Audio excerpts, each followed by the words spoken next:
رجب بھٹ اور ندیم نانیوالا پاکستان پہنچ چکے ہیں اور انہیں عدالت سے عارضی ریلیف بھی مل چکا ہے۔ کیا ریلیف ملا، آج کی سماعت کی مکمل کہانی آپ کو بتائیں گے، اور اس کے ساتھ ہی یہ بھی بتائیں گے کہ رجب بھٹ کو ڈیپورٹ کر کے پاکستان بھیجا گیا یا ڈیپورٹیشن والی بات درست نہیں ہے۔ رجب بھٹ کا اس متعلق کیا کہنا ہے، کیوں برطانیہ گئے تھے، واپس کیوں آئے، اب یہاں پہ کیا کریں گے، تمام تر صورتحال جو ہے وہ آپ کے سامنے رکھیں گے۔ رجب بھٹ اور ندیم نانیوالا کو جیسا کہ گزشتہ روز آپ کو بتایا تھا کہ انہوں نے برطانیہ سے پاکستان واپس آنا تھا، لیکن چونکہ یہاں پہ ان کے خلاف مقدمات درج ہیں، لاہور میں national cyber crime investigation agency میں ایف آئی آرز ہیں، کراچی میں بھی مقدمات ہیں، اس بات کا بھی انکشاف ہوا، تو ان مقدمات میں گرفتاری سے بچنے کے لیے ان کو پروٹیکشن چاہیے تھی، تو وہ پروٹیکشن انہیں ملی اسلام آباد ہائی کورٹ سے، کیونکہ انہوں نے اسلام آباد ایئرپورٹ پر لینڈ کیا اور اس سے قبل ہی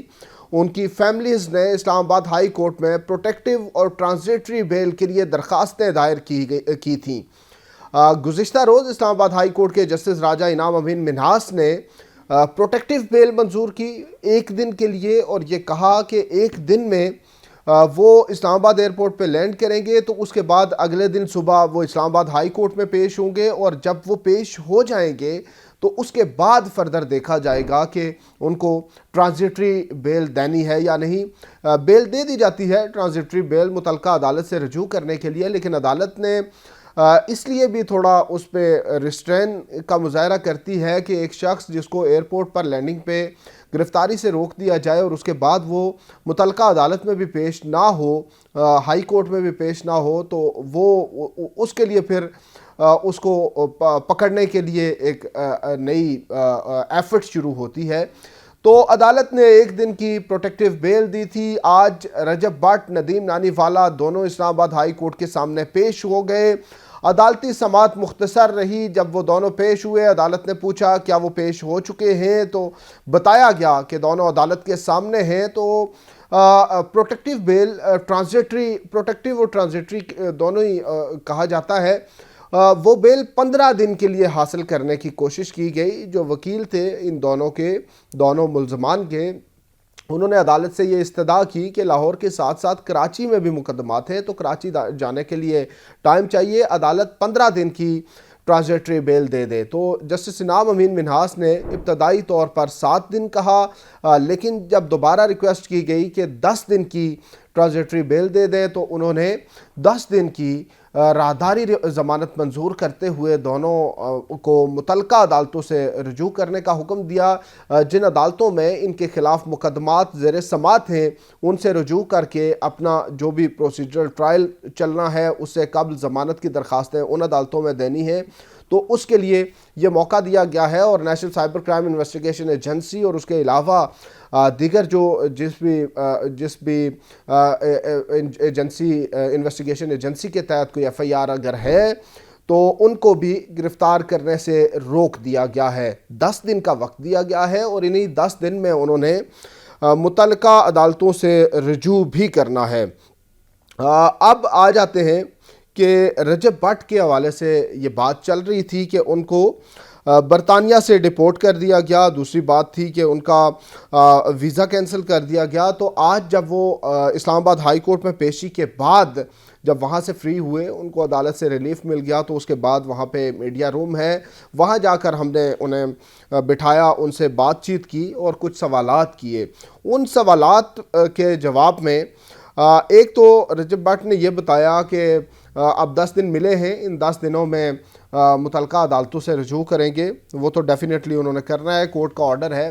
پھر یہ پوچھا گیا کہ کیا آپ کو ڈیپورٹ کر کے پاکستان بھیجا گیا ہے، تو اس پہ انہوں نے کہا کہ انہیں ڈیپورٹ نہیں کیا گیا، بلکہ ان کا ویزا کینسل کیا گیا ہے، کیونکہ پاکستان میں ان کے خلاف مقدمات ہیں اور یہاں سے پرسو کیا گیا برطانیہ میں، اور برطانیہ کا جو ہوم ڈپارٹمنٹ ہے وہ انہوں نے کہا کہ ان کے وہ اسٹرکٹنس ہے وہاں پہ، تو انہوں نے ان کا جو ویزا تھا وہ انہوں نے منسوخ کر دیا۔ ویزا منسوخی کے بعد ان کو واپس پاکستان بھیج دیا گیا۔ جو ڈیپورٹیشن والی بات تھی اس پہ انہوں نے کہا کہ ڈیپورٹ نہیں کیا گیا، اگر ڈیپورٹ کیا جاتا تو میں بزنس کلاس میں واپس پاکستان نہ آتا، میں بزنس کلاس میں واپس آیا ہوں۔ اب یہ بھی انہوں نے بتایا کہ وہاں پہ ان کے جو سالیسیٹر ہیں، جو وکیل ہیں، وہ اس پہ اپیل بھی کریں گے، اور جو ایفرٹ ہو سکتی ہے کہ جو ویزا کینسلیشن ہے اس کو ختم کرایا جا سکے۔ دوسرا انہوں نے کہا کہ نام اسی ایل پہ ہے اگر تو یہ سدا بہار نہیں ہے، یہ نکل جائے گا، رہنا پاکستان میں ہے کہ اس کو فیس کرنا ہے پاکستان میں، لیکن یو کے کا جو ویزا کینسل ہو جائے، لگا ہوا ویزا کینسل ہو، تو اس کے بعد 10 سال کے لیے آپ پہ بین لگ جاتا ہے، تو وہ اس لیے اس کے خلاف اپیل کرنی لازم ہے، کیونکہ کسی ملک کا بین نہیں لگوانا، بعد میں کسی بھی ملک میں جانا پڑ سکتا ہے کسی وزٹ کے لیے، تو وہاں پہ اس لیے اپیل کر رہے ہیں۔ دوسرے جی ندیم مبارک، جنہیں ندیم نانی والا کہا جاتا ہے، انہوں نے کہا کہ میرا ویزا منسوخ نہیں ہوا، نہ ہی ڈیپورٹ کیا گیا، بلکہ وہ وہاں کے نیشنل ہیں، یو کے نیشنل ہیں، اور انہوں نے کہا کہ ان کے اوپر 2 ایف آئی آرز ہیں، اس لیے وہ پاکستان آئے ہیں اور یہاں پہ کیسز کو فیس کریں گے۔ ڈکی بھائی سے متعلق سوالات ہوئے تو انہوں نے بتایا،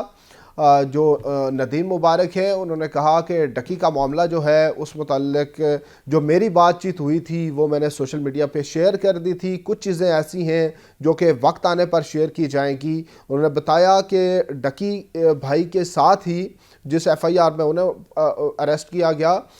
اسی ایف آئی آر میں ان کا بھی نام تھا، لیکن ان کو یہ ڈکی بھائی سے جب ملنے گئے تو ان کو بھی وہاں بٹھا لیا کیا تھا، سوال و جواب ہوئے، کچھ غصہ بھی افسران نے کیا، اور بقول ندیم نانی والا کے ان کو گالم گلوچ بھی کی گئی وہاں پہ، لیکن اور موبائل دونوں لے لیے گئے۔ اس کے بعد یہ کہتے ہیں کہ میرے وکیل ساتھ تھے تو اس لیے تھوڑے وقت کے بعد واپس آنے کی اجازت مل گئی تھی، لیکن یہ ایک بات کہی انہوں نے کہ کچھ باتیں ہیں ڈکی بھائی اور ان کے کیس سے متعلق جو کہ وقت آنے پر بتائی جائیں گی۔ تو ناظرین، یہ تمام تر صورتحال تھی اسلام آباد ہائی کورٹ سے آج، اس کے بعد وہ وہاں سے روانہ ہو گئے، لیکن ایک نیا جو متنازع چیز ہوئی ہے کہ ہائی کورٹ کے اندر آتے ہوئے جب وہ داخل ہوئے تو داخلی گیٹ سے وہ داخل ہوئے، وہ ان کا داخلہ جو تھا وہ ایسی کوئی چیز نہیں تھی اس میں، لیکن جب وہ ہائی کورٹ سے ایگزٹ کر رہے تھے تو ایک گاڑی جو کہ لینڈ کروزر گاڑی تھی وہ ہائی کورٹ کے اندر موجود تھی، اور اس میں وہ بیٹھ کر وہاں سے روانہ ہوئے۔ اب وہ جو گاڑی تھی اس گاڑی کی نمبر پلیٹ بھی نہیں تھی، آگے نمبر پلیٹ بھی نہیں تھی، پیچھے بھی نہیں تھی، لیکن وہ گاڑی ہائی کورٹ کے اندر داخل ہوئی۔ یہ ایک بڑی ڈسپیوٹڈ سی چیز ہے، کیونکہ اس سے پہلے وزرائے اعظم کی گاڑیوں کو بھی ہائی کورٹ کے اندر داخلے سے روک دیا گیا، سابق وزرائے اعظم کی۔ تو لیکن آج رجب بٹ اور جو ندیم نانی والا ہیں وہ اسلام آباد ہائی کورٹ کے اندر سے ایک گاڑی میں باہر روانہ ہوئے، وہ گاڑی اس کی نمبر پلیٹ بھی نہیں تھی، اور یہ بھی بتایا گیا ہے کہ ایک وفاقی وزیر ہیں، ان کے قریبی آدمی جو ہیں